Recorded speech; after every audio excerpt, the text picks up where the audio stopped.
undeniable. The so-called Islamic Republic is not the government of Iran. It is a hostile, occupying force that's hijacked our homeland. After invading 5 neighboring countries and sowing chaos across the region, this regime has invaded Iran itself, using foreign terrorists, Hezbollah fighters, Iraqi militias, and other mercenaries to slaughter the Iranian people. This is no longer mere repression. This is foreign occupation wearing clerical robes.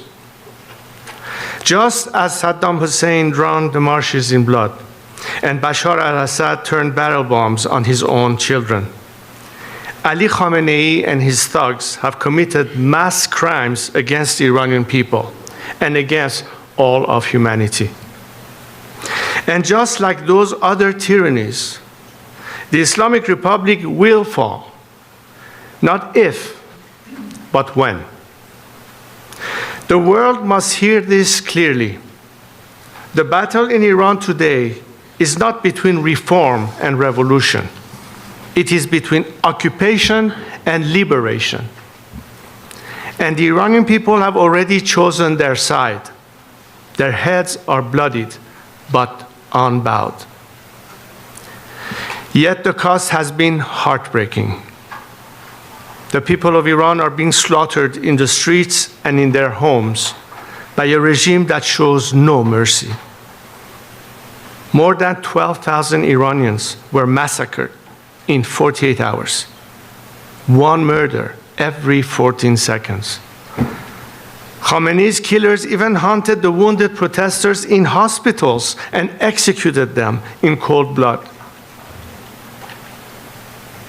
The regime collected piles of bodies with dump trucks and forced worried families to search unlabeled body bags. They refused to return bodies for burial without payment for the cost of the bullets that killed their loved ones. And where a family cannot pay up to several thousand dollars, and most of them can't, they bury the dead in unmarked mass graves. And despite the lies you're hearing from the regime, its bloodlust has not diminished. The slaughter has not stopped. My brave compatriots, still holding the line with their broken bodies but unbreakable will, need your urgent help right now. Make no mistake, however, the Islamic Republic is close to collapse. Ali Khamenei and his thugs know this. That's why they are lashing out like a wounded animal, desperate to cling to power. The people have not retreated. Their determination has made one thing clear. They are not merely rejecting this regime, they are demanding a credible new path forward. They have called for me to lead. The bond between me and the Iranian people is not new. It's been with me since birth, and it cannot be broken. Even in exile, I pledged my life to the service of the Iranian nation. When Saddam Hussein invaded Iraq, I volunteered as a fighter pilot to defend my country against his invasion. Today, as my compatriots call on me for leadership, I reaffirm my lifelong pledge by stepping in to lead the movement that will take back our country from the anti-Iranian hostile force that occupies it and kills its children. I will return to Iran. I am uniquely positioned to ensure a stable transition. That's not my opinion. That's the verdict delivered loudly and clearly by the people in the face of bullets. Large sections of the army and security forces have already refused to participate in the killing of civilians. They have whispered their loyalty to me. Tens of thousands have already signaled their readiness to defect, and this process has been underway for months. What's clear is both the public and members of the military see me as a national figure who can unite all opposition forces from every background, ethnicity, Republican and monarchist, right, left, and everything in between. I have a comprehensive plan for an orderly transition which is ready to be implemented immediately. The Iranian people are taking decisive actions on the ground. It is now time for the international community to join them fully. Today, I ask the world to do 6 things. First, protect the Iranian people by degrading the regime's repressive capacity, including targeting the Islamic Revolutionary Guard leadership and its command and control infrastructure. Second, deliver and sustain maximum economic pressure on the regime. Block their assets worldwide. Target and dismantle their fleet of ghost tankers. Third, break through the regime's information blockade by enabling unrestricted internet access. Deploy Starlink and other secure communications tools widely across Iran, and conduct cyber operations to disable the regime's ability to shut down the internet. Fourth, hold the regime accountable by expelling its diplomats from your capitals and pursue legal enforcement actions against those responsible for crimes against humanity. Fifth, demand the immediate release of all political prisoners.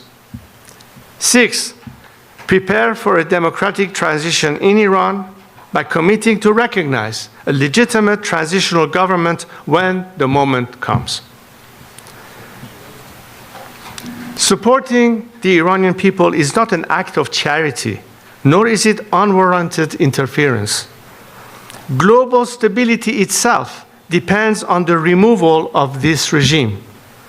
Its 47 years of exported terror, nuclear threats, and regional chaos must end. This does not require putting boots on the ground. The Iranian people boots are already on the ground. They are the ones marching, sacrificing, and fighting for their freedom every single day. What they need from the world is resolute, targeted support to protect lives, amplify their voices, and hasten the collapse that is already underway. But let me be clear, with or without the world's help, the regime will fall.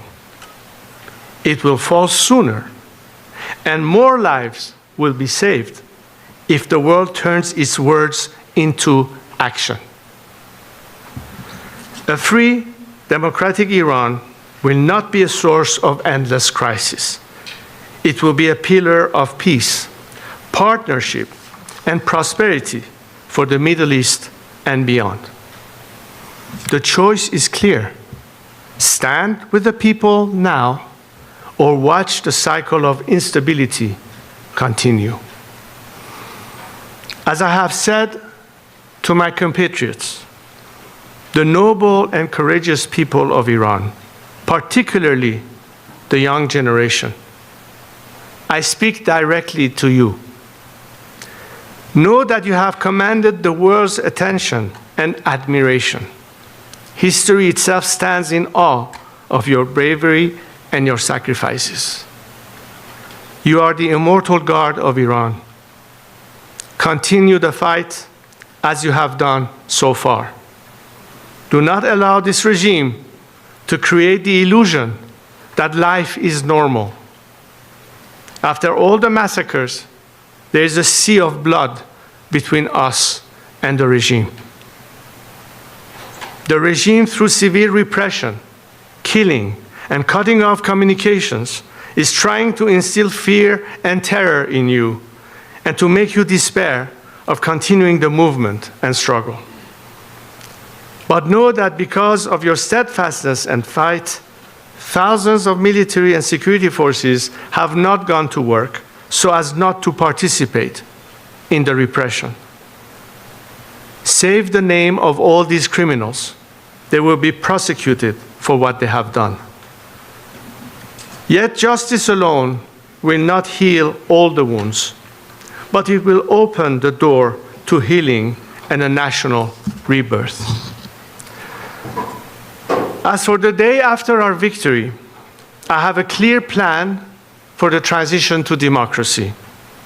Millions of Iranians inside and outside Iran are united around these 4 core principles: Iran's territorial integrity, separation of religion and state, individual liberties and equality of all citizens, and the Iranian people's right to decide a democratic form of government. The end of the regime will mark the rebirth of one of the most accomplished civilizations in history for the future of Iran and its people. Iran is blessed with extraordinary human talent and vast natural resources.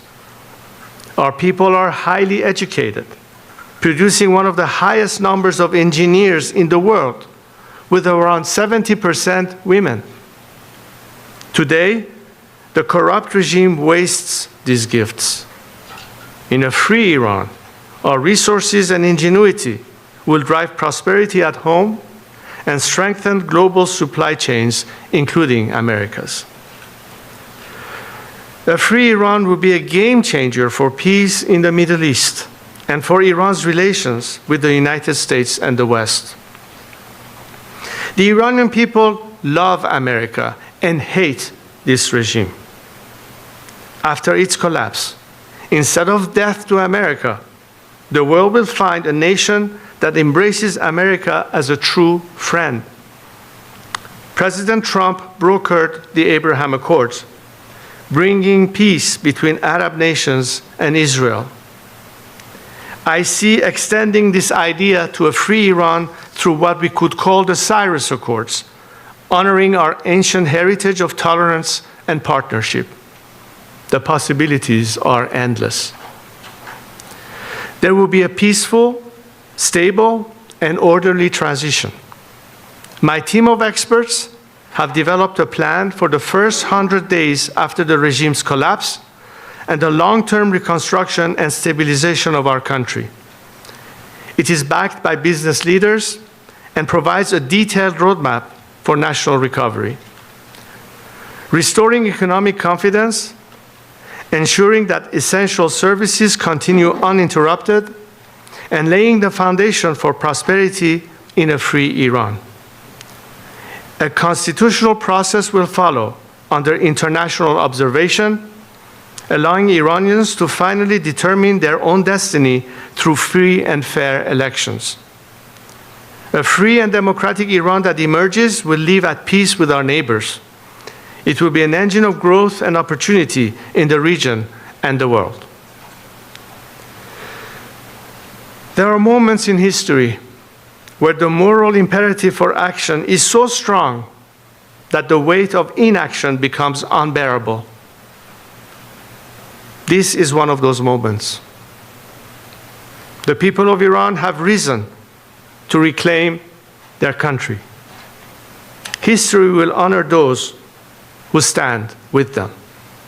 Long live Iran. Thank you.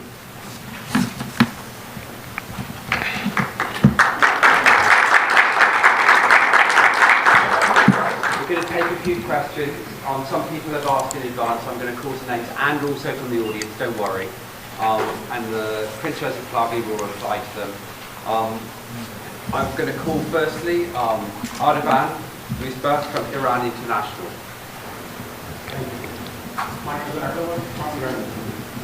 At this moment, we have millions of purchase of these right now. I'm not sure that I'm asking in Farsi. امروز در روزهای هستیم که درست عین همین روز جمعه مردم 9 نفر در خیابان با پیام شما مسیر این در واقع اعتراضات به انقلاب تبدیل شد و حالا این مردم در حال مبارزه هستند.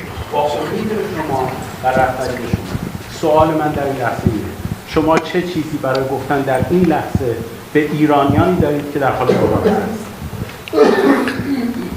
دیدیم که همیهنانمون با شهامت و شجاعت و با اتحاد و جمعیت میلیونی در خیابانها باعث عقب نشینی نظام شدند، به حالی که رژیم مجبور شد دست به سرکوب وحشتناکی بزنه و اون هم با استفاده از عوامل بیشتر خارجی تا عوامل خودش که خیلی حاضر نشدن برای سرکوب سر کار بروند. این نمونه و علامتی است از قدرت مردم و ضعف نظام. البته ما اکنون مواجه با شرایطی هستیم که نیاز به کمک هم داریم و برای همین هست که من به جامعه بین‌المللی هشدار میدهم که اگه بخواین جلوی جنایت بیشتری رو بگیرید، اگه بخواین جان کمتر افراد از بین برود و این حکومت زودتر سقوط کند به نفع آزاد شدن مردم ایران، بهتر است که سکوت را جایگزین عمل بکنید و فراتر از صحبت و سخن عملاً از این مردم حمایت بکنید که یک فرصت واقعی برای پیروزی نهایی داشته باشند.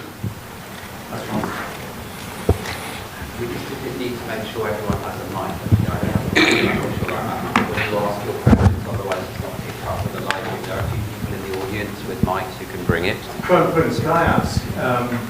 You spoke about. Can you introduce yourself? Excuse me, sir. Can you just introduce yourself? James Matthews from Stage. Thank you. You spoke about undeniable truth. It's also an undeniable truth that when your father ran the country, there were executions, there was torture, there was secret police. What would you say to Iranians today who are concerned that under your leadership they would be swapping one dictator for another? First of all, I let historians write history. I'm here to make history, not to write it. Second, you hear the Iranian people standing behind me and calling my name. This doesn't occur incidentally. They have known my track record. They know my unwavering commitment to democracy and human rights. This has been my position the day I started and remains my position to this day. They know they can trust me because they've never seen me waver from this. And ultimately, what I'm trying to make sure is the final element that will prove to the Iranians that are in full control of their own destiny, is to turn power back to them, a power that has been taken away from them by this regime, which we are fighting today. That's my commitment, and they can trust me on that. Bloomberg.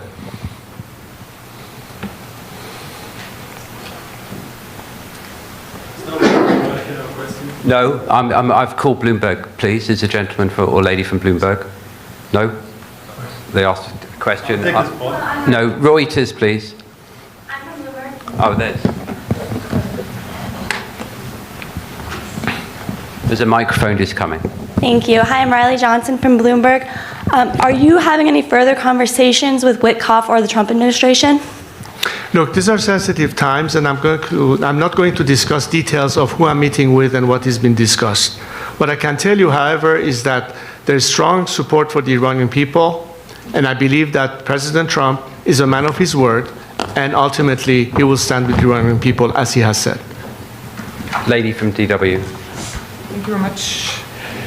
I'm with Deutsche Welle, Germany's international broadcaster. Thank you so much. I have two questions. We saw a slide there saying Donald Trump help. What exactly does this mean? What do you hope Donald Trump to do? And my second question is regarding Europe and especially Germany. What do you hope for Europe does to support your cause? Thank you very much. Thank you for the question. Well, clearly, President Trump did say that if the regime was to hit the Iranian people hard, they would be faced with serious consequences. The Iranian people have taken his word as a man of his words, as I said. They know that unlike his predecessors that threw us under the bus one time, this president is not about to do the same thing. And that's very encouraging and empowering. Number two, you asked me about European countries. Look, We already are past the point of whether you should subscribe the IRGC as a terrorist organization or not. And frankly, I'm flabbergasted that there are still some countries that are not willing to take the next step, as if they are supposed to worry about how the regime will retaliate. This regime is on its last leg. It's about to collapse. And I think the world, especially the democratic free world, that champions freedom and human rights and equality of citizens, at the face of this regime brutal repression, should act now. I called for them to start acting as opposed to talking. We need your help, we need your action, we need to take all the steps that I've indicated in my opening remarks, all those 6 elements. Anything that can be done in that direction is a moral boost, and beyond moral boost, an actual act of support for a defenseless society and civilians that, as you can see, have been treated in the worst possible way.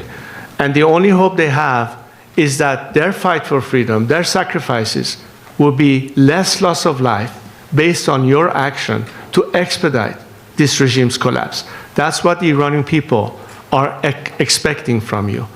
And let me reiterate, as I said again, we're not waiting for you to act to continue our fight. We are.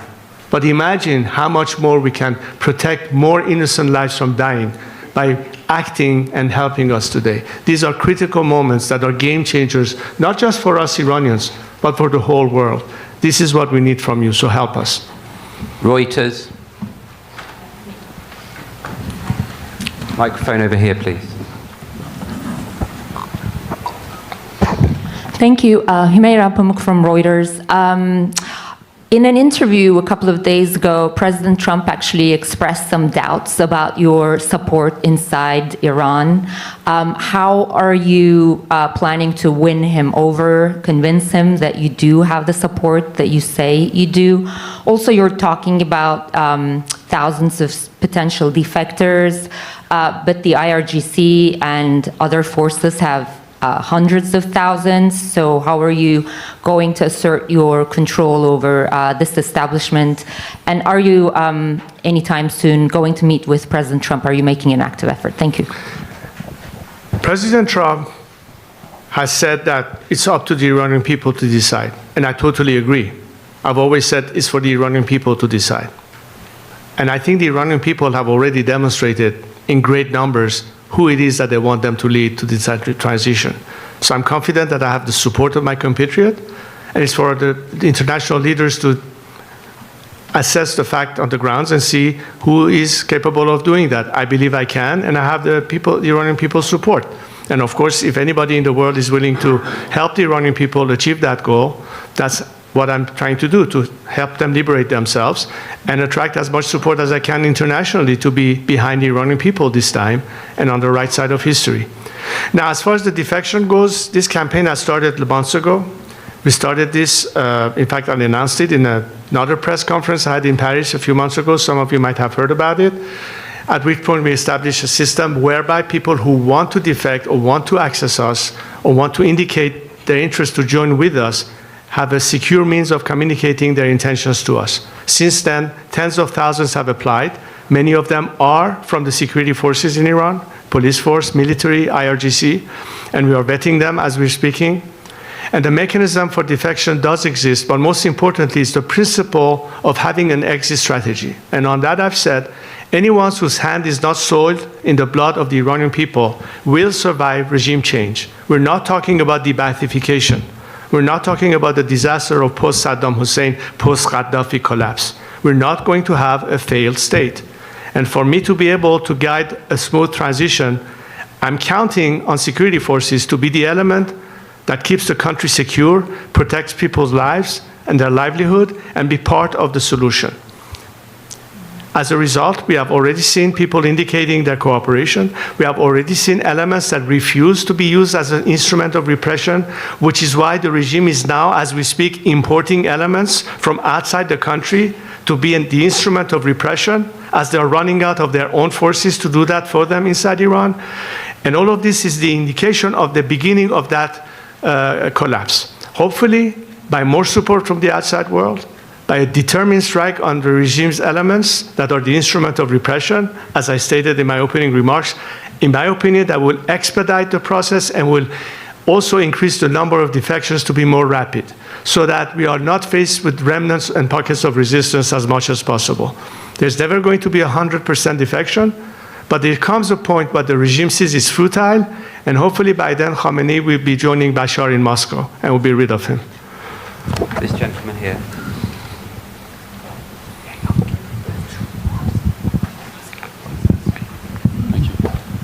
So good morning, thank you. Ben Leo from GB News in London. In London, sir, in England, we have Iranian sleeper cells on their way to the Israeli embassy accused of trying to blow up the embassy. We have a former Iranian government minister living in North London, living in a council house actually, who supported the fatwa on Salman Rushdie, praised Soleimani, so on and so on. Why is it in Britain's interests, and indeed the West, for this Islamic regime to fall, please? Look, I'm sorry, could you repeat? I want to make sure I understood your question. Could you repeat it, please? The end part? We have lots of Iranian sleeper cells and activity in London. Right. 3 people were arrested trying to blow up the Israeli embassy. Some months ago, there's a former government minister living in North London who supported Soleimani, backs the fatwa on Rushdie. We have lots of Iranian activity in the UK connected with the regime here in Iran. Sorry. Why is it in Britain's interests and the West's for this regime to fall? Right.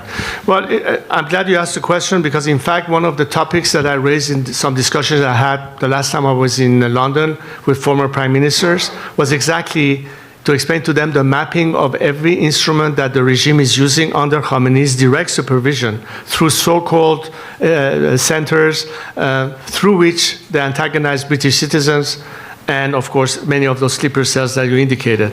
It doesn't stop in England, by the way. They are in America as well. So we're trying to explain to various governments the whole methodology that the regime is using with assets they have on the ground in respective countries, not to mention money laundering that goes on in many countries, including in Great Britain. So there are many ways that they can push back against that and protect not only the citizenry of whether it's Great Britain or America, but in what way it connects to why we need to do that ultimately by putting an end to the regime. And one thing that is now becoming even more clear, and the fact that the regime could be threatening the world as a last gasp, we should not allow this regime to catch a second wind and be able to do further damage, which is why the strike is not just needed to help the Iranian people overcome this unfair disadvantage, but it's also one way to completely dismantle the regime's aspect of threatening and cut off the chain of income that it uses to fund all of these operations, including the sleeper cells, which is why I'm also calling for any means to cut off the lifeline to the regime, which is its revenue from whether it's oil exports or whatever other means of income that they have. We need to dry the well that funds terrorism once and for all against the Iranian people and the world. So, hello. Dan Rivers from ITV News in the UK. 2 US aircraft carriers are heading, we understand, to the Gulf, and Donald Trump has said help is on its way, but they may take up to 10 days to get there, and meanwhile more and more people are dying. Are you losing faith in President Trump? I believe the president is a man of his word, as I said before. How many days it might take, who knows? Hopefully sooner than later. But as I said before, regardless of whether action is taken or not, we as Iranians have no choice to carry on the fight. We're halfway across the river. There's no turning back. We will continue. The quicker the action happens, the more lives can be saved, and the sooner we can see the regime's collapse. So timing is, of course, important. And I would still believe in the president's commitment that help is on the way. But does he need to do something today, tomorrow, to help your fellow countrymen who are dying? I'm not the president's advisor. All I can say that Iranians are, of course, right now as we speak, witnessing the kind of massacre that has been unprecedented in human history. And this is why the urgency becomes quite clear. The timing, I leave it to the experts to decide. All I can say is the sooner the better. Okay, I'm going to call now Ben Amini from Manitou. Microphone over here, please. Sorry, there's too much bright light. I can't see who is where. Okay, now I see you. Thank you. Thank you. حالا از نخستین من بهنام امینی هستم از تلویزیون من و تو. از نخستین روزهای انقلاب ملت ایران من و تو گزارش‌های متعددی از شهروندان دریافت کرد مبنی بر اینکه بخشی از نیروهای سرکوب در خیابان‌ها ایرانی نیستند. این موضوع گمانه‌زنی‌هایی درباره حضور شبه نظامیان خارجی به ویژه از عراق و لبنان رو ایجاد کرده. موضوعی که امروز با گزارش رسانه‌های بین‌المللی درباره ورود دست کم 5000 نیروی مزدور از عراق برای سرکوب مردم ایران جدی‌تر شده. شما به عنوان رهبر انقلاب ملت ایران این گزارش‌ها رو چطور ارزیابی می‌کنید و حضور اونها نشانه چیست؟ سپاسگزارم. ببین این دقیقاً علامتی است از ضعف نظام به مفهوم اینکه حتی عوامل خودی به اندازه کافی نداره برای سرکوب مردم و مجبور میشه از بیرون عوامل خارجی رو وارد بکنه. اگه این نظام امکاناتش رو داشت از نظر ایجاد رعب و ترس نیازی به وارد کردن عوامل خارجی نمی بود. این نشانه ضعفشونه و یأسشونه. البته توحششون مشهوده چون میدونن که به آخرین طریق ممکن میخوان در مردم ایجاد تردید و ترس بکنن. فکر کنم مردم ایران برای این ترس غلبه کردن. اما وقتی که میبینیم این نظام دست به این کار میشه اینجاست که جامعه بین‌المللی باید متوجه بشه که این نظام حتی حاضر عواملی از خارج بیاره بر سرکوب مردم خودش و تا این حد وقیح هست. به هر حال من فکر کنم که دنیا امروز تصمیم گرفته برای عکس‌العمل نشان دادن و به زودی شواهدش رو خواهیم دید. A quick translation for those of you who don't speak Farsi. The question related to the regimes importing foreign elements into Iran to use as a mechanism of repression. And I said that this is a clear indication of the regime's weakness, that it cannot even count on its own forces to do the dirty job, and it has to resort to bring people from the outside. But reason more for the world to realize that as this desperation act of the regime to try to brutalize its own people as a last gasp effort cannot be left unanswered, which is why we're calling for the world to help us out. Thank you. AFP, please.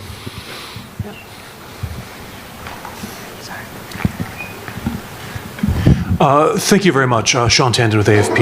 Nice to see you. Could I follow up? The momentum, you mentioned that that's in the hands of Iranians, but at what point is it too late for the intervention that you're talking about from President Trump? Could there be the sense that he's talked for over 10 days about help is on the way? Is there a sense that that could actually weaken the momentum? And specifically, you said at the beginning that there should be targeting of the Revolutionary Guards. Do you mean necessarily military strikes? How should the Revolutionary Guards be targeted? Thanks. Right. It's never too late. Any fight for freedom doesn't have a deadline. Some of you reporters have deadlines to make your reports, but this fight doesn't have deadline. We will fight until we win. That is the national will of the Iranian people. We are all going to fight until we win. The only question is, what are the elements that can expedite it? And the immediate issue remains, what will hurt the regime most? By dismantling its apparatus of state terror and repression. A lot of it are the regime's military, paramilitary assets, mostly IRGC targets. So I'm calling for a surgical strike on those means. And I think it should be quite obvious to any of you. How do you weaken the regime's first and foremost means of instituting terror at home or terrorism abroad? And all ties, the targets are quite obvious. You're not going to hit a factory or a school or a hospital. Clearly, it's obvious what the targets should be. And the regime knows it. And that's exactly what those who have to decide how to decide what should be the legitimate targets will decide upon it. I think the Iranian people naturally say the people who hurt us the most should be the first one to be targeted. And I think that it should be quite obvious what should be done, in my opinion. CBS.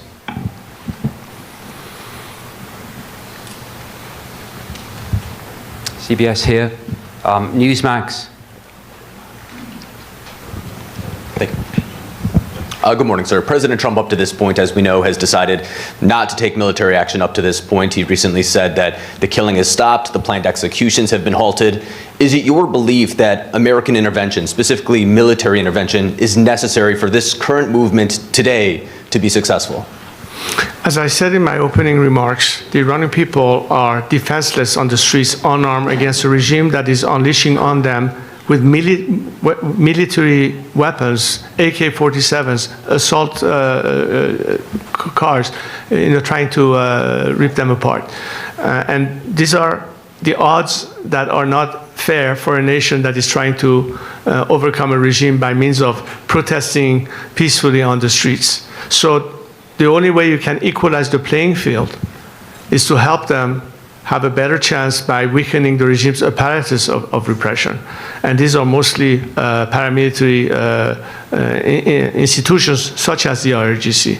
The IRGC has been the main instrument of the regime's repression at home and terror abroad. So clearly, any strike on those entities will facilitate our task, will prevent more loss of lives, and will weaken the regime to a point that resistance will be futile, and we will try to encourage the regime's top echelon to ultimately depart, and the rest of society will know the regime is now totally crumbling, and we are prepared to collect the rest of them that will then rally around the people and stand with them, and hopefully we can enter the phase of transition. This is pretty much the scenario I see unfolding, but right now, the decision is in the process of being made. I'm not going to speculate where it is right now.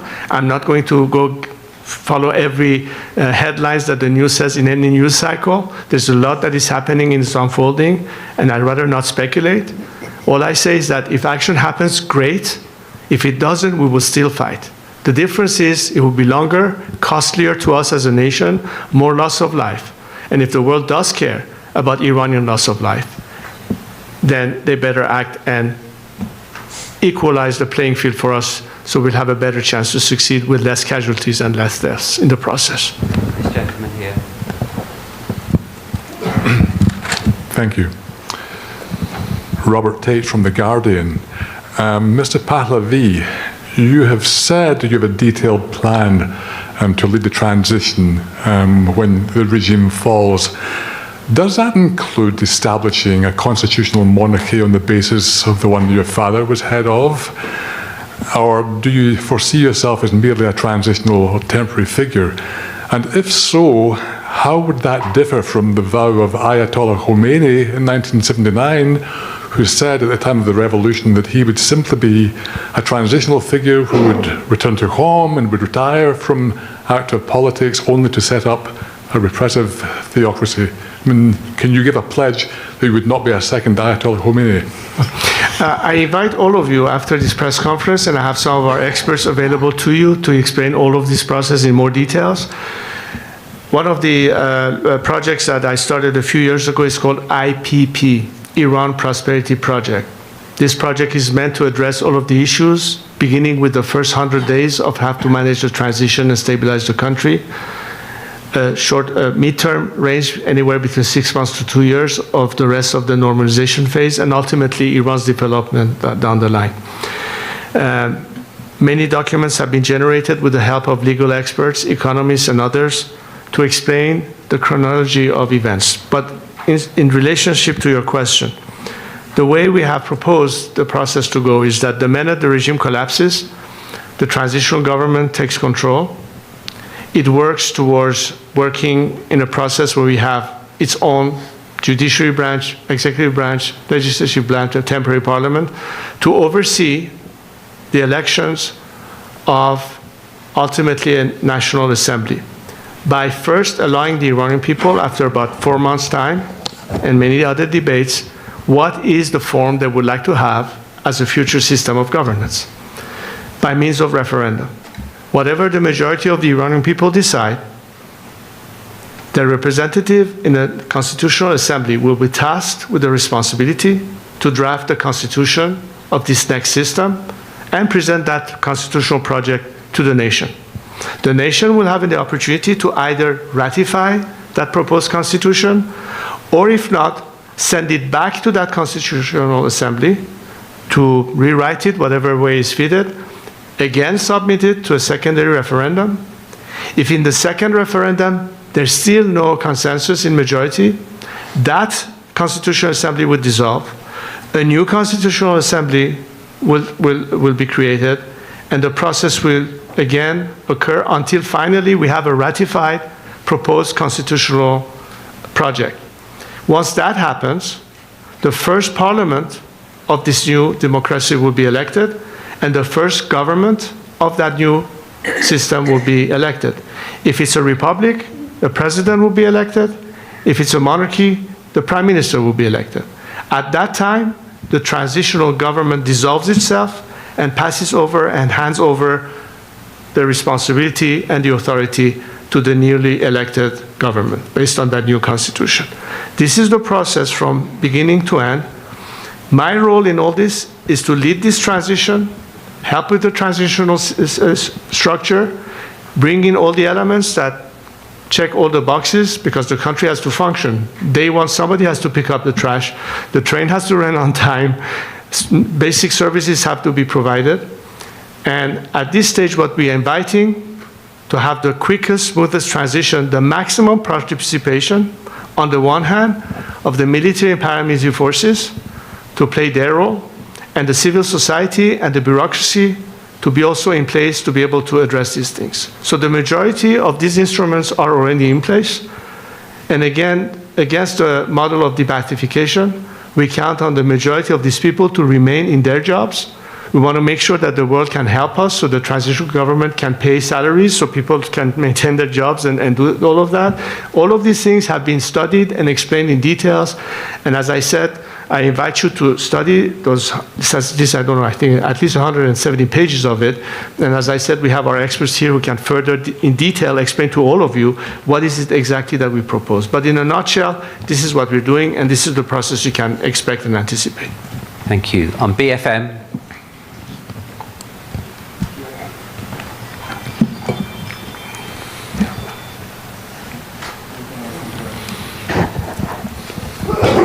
My name is Antoine Hollard with BFM TV, French television.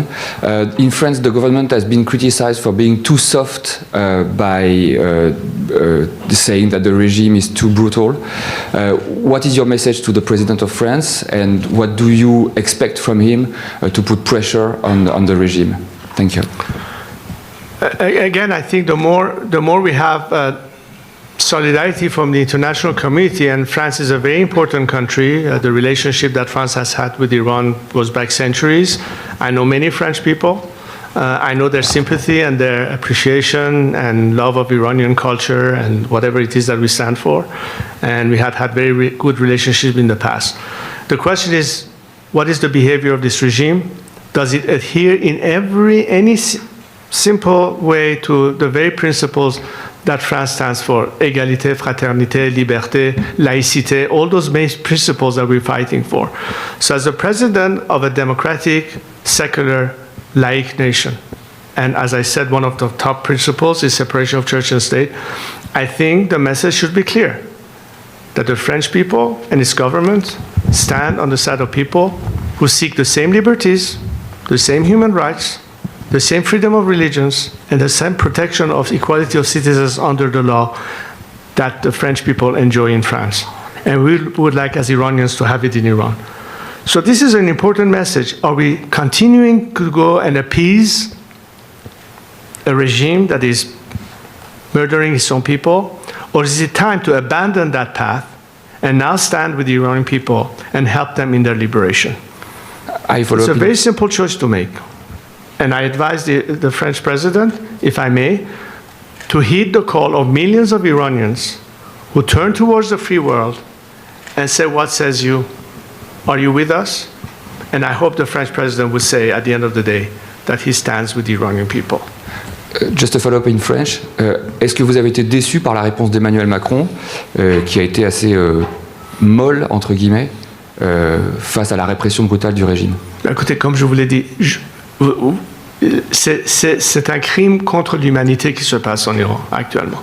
Ça dépasse toutes les limites de tolérance possible, ou de vouloir dire qu'on veut garder une ligne de communication pour des raisons de négociation diplomatique, etc. Je pense qu'on a déjà dépassé ce cap. Il ne reste qu'une seule solution.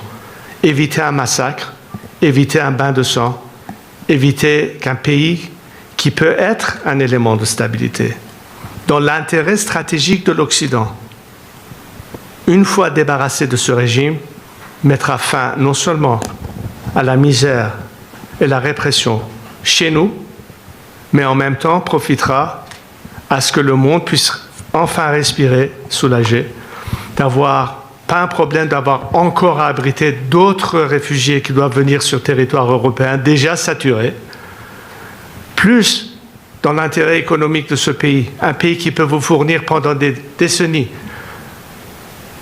au niveau énergique le nécessaire pour n'avoir pas à faire face à un blackmail chaque hiver par la Russie par exemple, et l'Iran peut s'apprêter à ça. La question c'est quel Iran? Je pense que le choix est évident. Donc je pense que l'administration, que ce soit Emmanuel Macron ou d'autres chefs d'État européens, doivent regarder aujourd'hui quel est ultérieurement le meilleur intérêt de leur pays. Est-ce qu'un Iran libre sera mieux placé pour satisfaire leurs intérêts ou ce régime sanguinaire et terroriste? Simple question. Ce n'est pas à moi de répondre. Je vous dis tout simplement l'attente des Iraniens.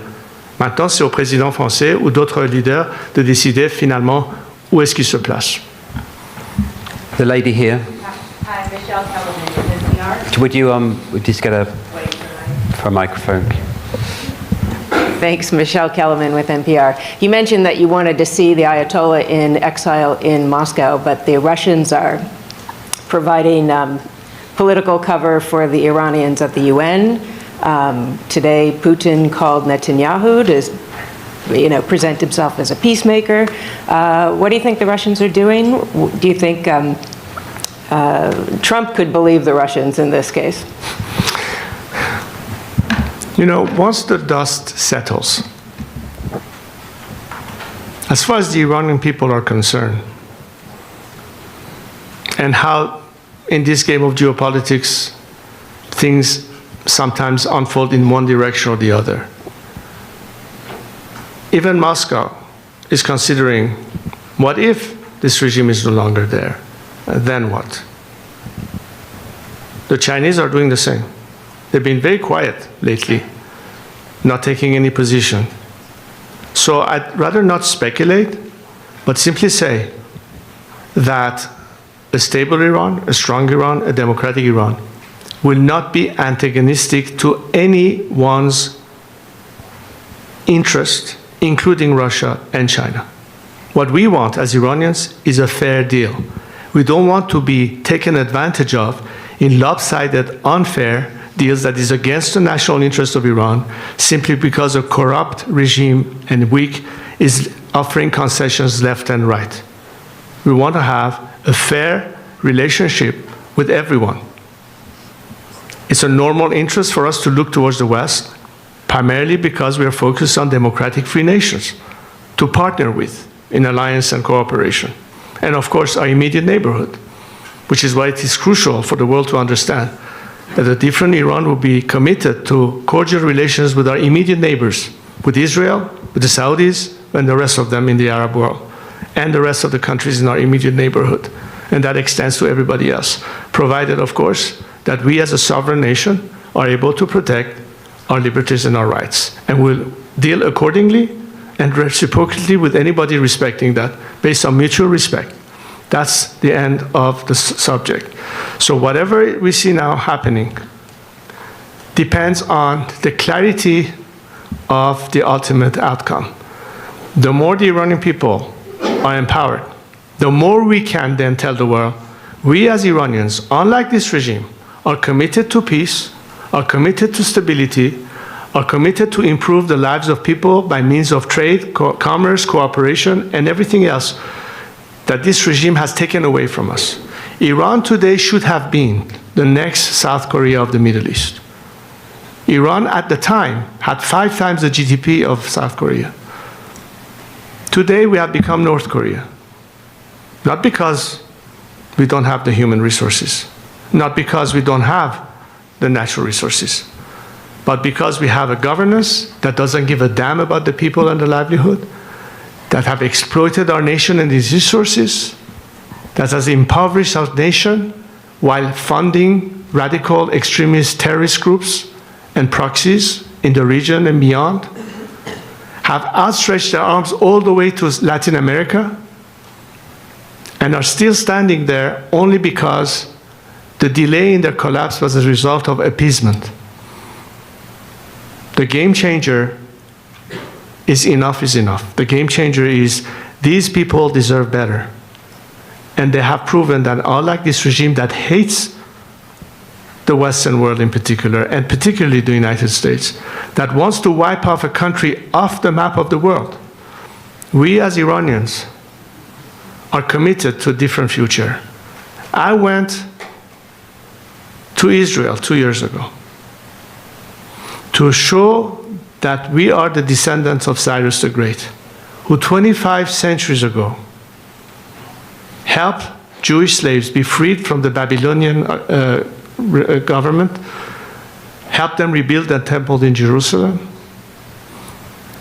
a country that in the Second World War period gave refuge to Jews escaping the tyranny of Hitler, a country that, unlike this regime, wants to have cordial relationship with the state of Israel and the rest of our neighbors, a country that holds high in our principles and values the first Declaration of Human Rights that Cyrus the Great provided, that was inspiring people like Thomas Jefferson and was included into the American Bill of Rights and Constitution or Declaration of Independence.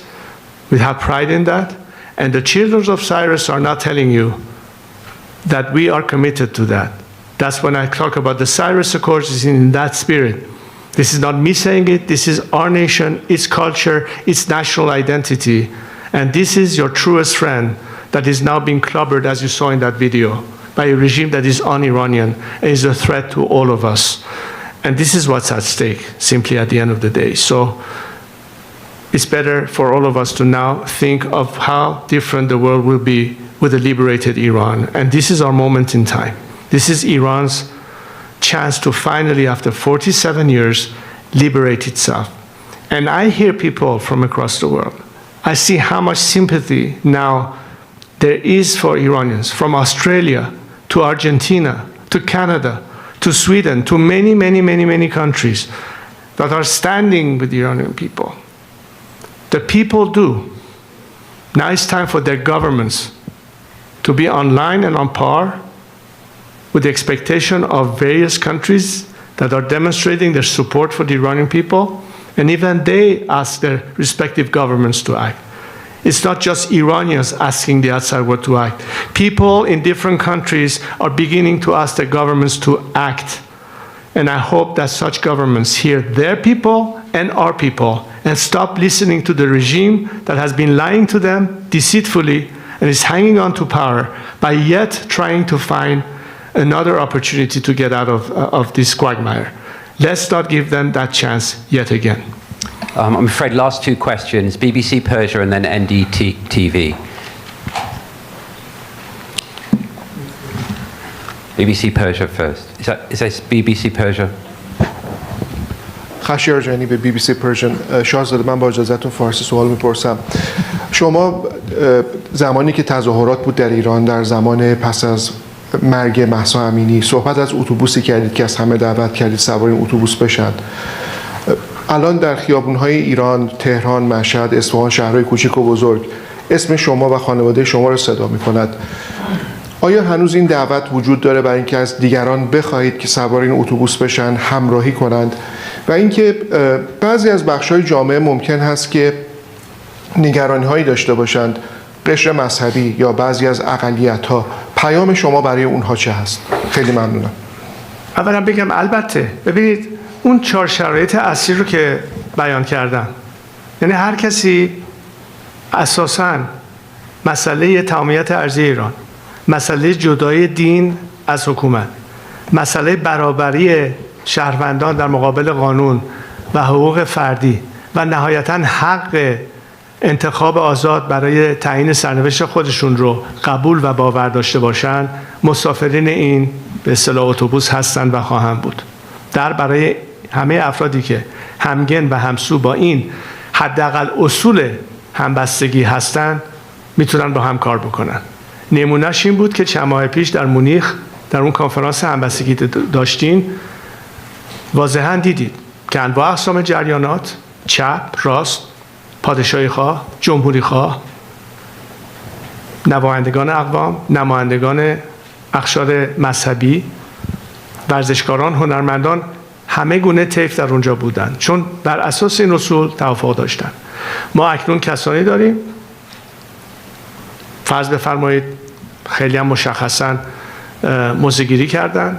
من صحبت از مولوی عبدالحمید رو میکنم به عنوان نمونه و به عنوان مثال، به عنوان رهبر مذهبی سنی در منطقه بلوچستان که کاملا اعتقاد به این مسئله جدای از این از حکومت دارند و فکر میکنم بسیاری از روحانیون کشور ما نیست که جزوی از این نظام و حکومت نیستند این رو نیز باور دارند و دست کم نمایندگان اقواممون و مذاهب مختلفمون میدونن که از زمانی که این نظام سر کار اومد تبعیض جنسی، مذهبی و قومی رو شروع کرد.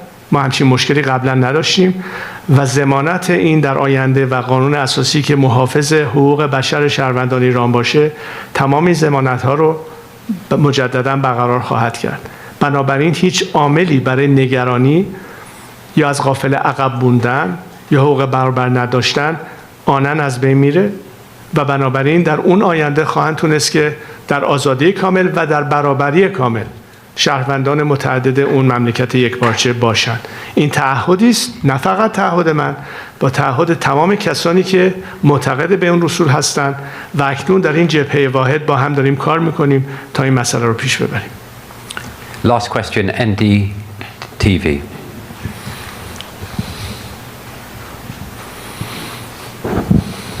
Thank you, Crown Prince. This is Lalit Jha from NDTV. People of Iran has had a strong historical, cultural, and civilizational ties with India. What is your message? I'm sorry, you're talking a bit too fast. Could you please enunciate so I can hear you properly? Thank you. Lalit Jha, representing NDTV, an Indian news channel. Yes. People of India has had a strong cultural, civilizational ties with Iran. Yes. Right. Two questions. What is your message to the people of India, and what kind of relationship would you like to have with India? Thank you. Well, I remember the days where, of course, visits that we had, and I think Prime Minister Gandhi had visited Iran. I was very young at the time. So the relationship goes a long time. Culturally, it goes many, many years, but in modern history, we had very good relations, of course, with India. And it's natural, as I said, that a democratic Iran is committed to have the best possible relationship in the context of sovereignty and liberty, to have the best possible relationship with any country that adheres to the same values and can work with us and can partner with us in many different domains. And of course, it's a rich culture and a rich history that we observe in India as well. I think we can, as nations, be very proud of our heritage. And this could be a natural path to a very good bond and cooperation. Look, we have so many challenges to face in our planet. We have issues of energy, we have issues of population, we have issues of energy shortages, we have water crisis, we have so many different things. And that's where I think the world needs to really rise up and reach each other hands for cooperation. The four corners of this world have to remain connected. We cannot be introverted. We cannot be isolationists. We need to be able to work together. And the closer ties we have, the better we can address. India is one of the leading countries when it comes to technology, when it comes to expertise. I think these are the kind of things that will help us in every area that we need to focus on, new renewable energies, IT, whatever it is out there. And I'm looking forward to have our experts, our entrepreneurs, our business sector, and anybody else working very closely with our Indian counterpart. Hopefully, once we are freed, we can start an entirely new chapter. No, I think that's it. I think thank you very much, though, for your question, sir.